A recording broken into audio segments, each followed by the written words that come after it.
You know, music, all of these Pythagorean insights into order, I think, come out of this herding, domesticated animal husbandry, we call it husbandry, because it's a model of caring for nature. And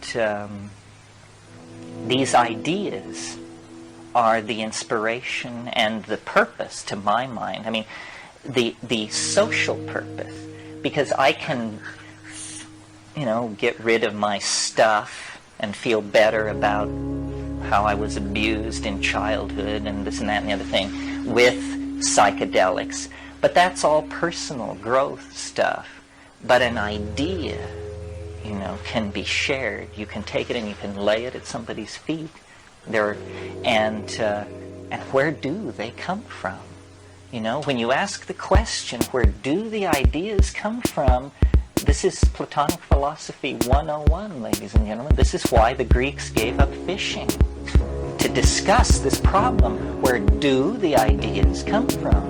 And we are no closer to understanding that. And yet the ideas are the signposts of our destiny. They guide us forward, and yet we know not from whence nor whither. Well, I think now, you know, so Plato's take on that was, he said, well, there must be a perfect world somewhere where all these things exist in some, and the numbers and everything, there's a perfect form for everything in a higher dimensional world called the archetypes. Well, 2,000 years of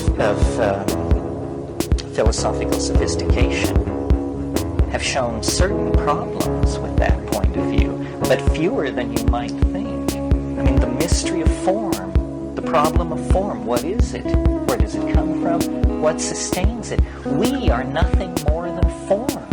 If it weren't for form, we would be no different than the dirt under our feet.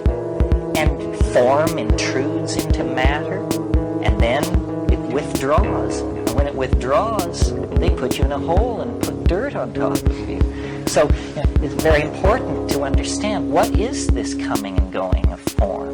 If we take this pillow and saw it in two, it's a pretty undramatic event. If we take one of us and saw us in two, it's an extremely dramatic event. And what is the difference there? It's that this object is three-dimensional, and this object is four-dimensional. This object has a quality about it called being alive. Being alive, also technically known as metabolism, means that material is moving along temporal gradients within the confines of this organism. Material is not moving along any gradients within this thing, it's just where it is. There it sits. But in here, a form is being maintained from within. And if I were to die, the form would collapse. Here, no form is being maintained except the form imposed. This is an imposed form. It has no sense of itself, and it doesn't sustain itself from any kind of internal integrity. But higher dimensional objects, like animals and plants and human beings, have this quality. Well, so then what we've been talking about here, albeit sloppily, is the fact that we seem to occupy a higher dimension in the natural order than other things. And this higher dimension has to do with the fact that we have a little piece of mind, a little chunk of this higher order organization. Well then, going toward that as visionaries, as users of psychedelics, society keeps adjusting its trim tabs, as it were, to mirror this transcendental goal. And this is what we want to become. We want to become like the sensed object in our imagination. And shamanism is a pipeline about this. It's almost as though the end state, well, here's a model for it. It's almost as though the ordinary causal flow of information from the past to the future must make a place for like a 3 to 5% backward flow. And this is what we call intuition.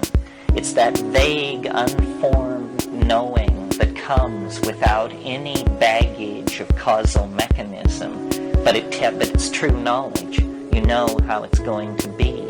Well, it may be that time is somehow information permeable, that future potential states of existence are actually somehow in resonance with states of existence in the present and in the past.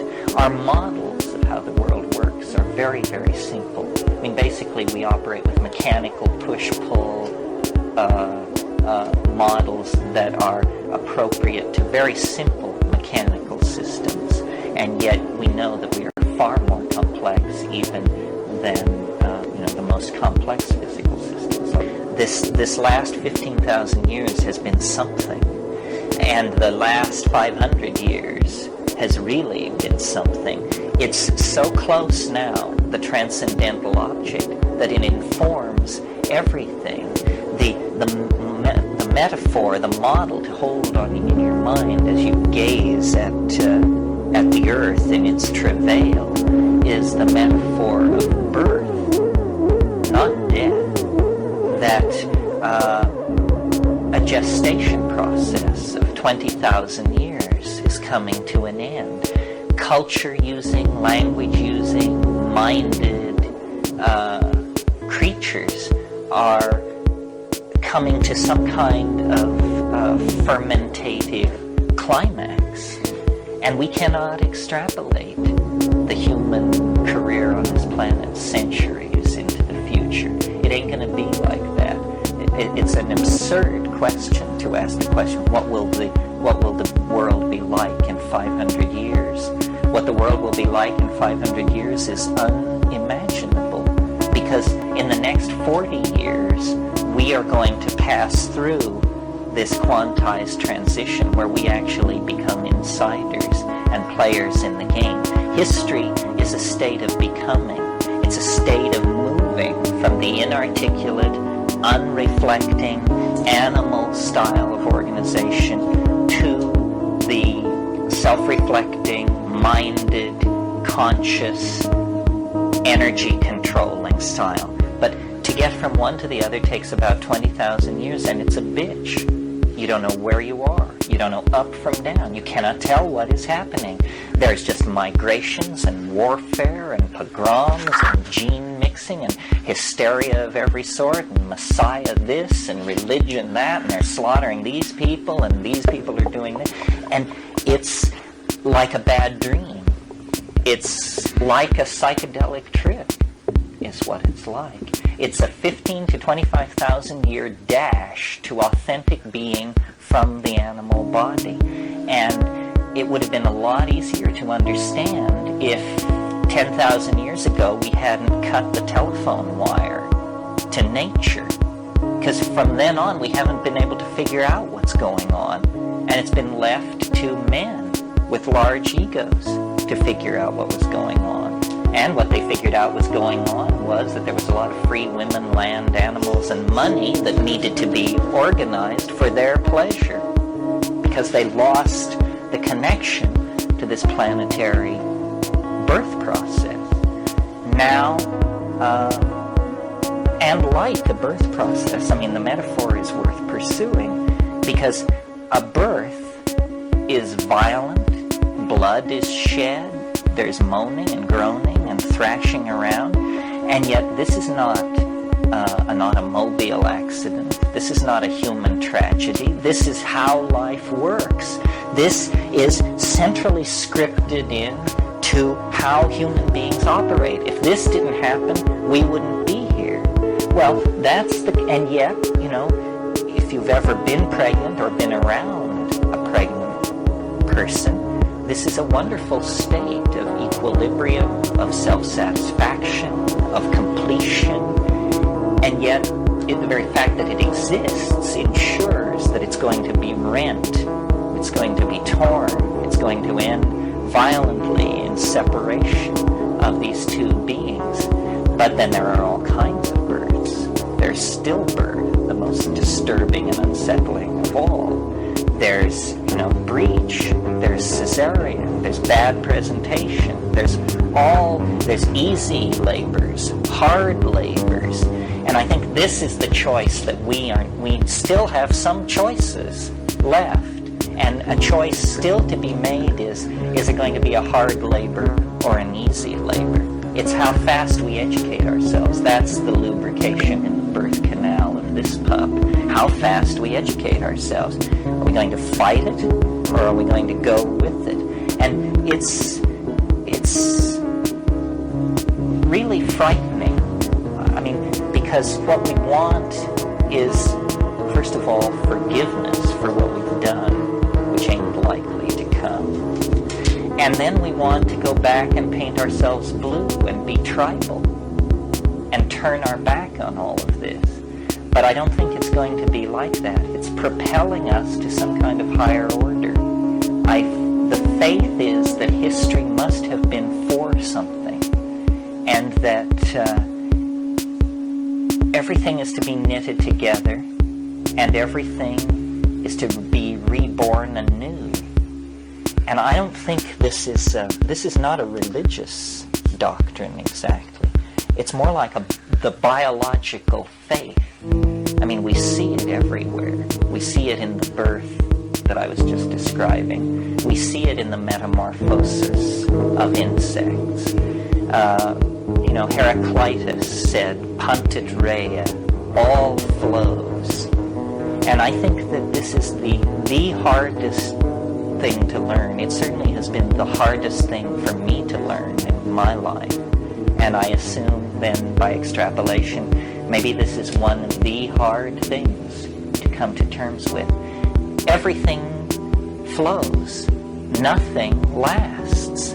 I mean, not the travail, not the horror, not the women you love, not the women who drive you crazy, not the children you love, not the children that drive you crazy. Everything is in the process of changing into something else, even at the very moment that you recognize its coherence as an entity. And this is the bad news that the ego doesn't want to hear. This is what the ego is created to deny. Because the ego is, it's the effort of flesh to make diamond. And it can't be done. You cannot make an indestructible, adamantine, clear substance. It can't be done. But it's all tied up with our fear of death. We assume that if we release ourselves into this flow, we will be swept away, that our identity will cease to exist, that we will somehow not be there.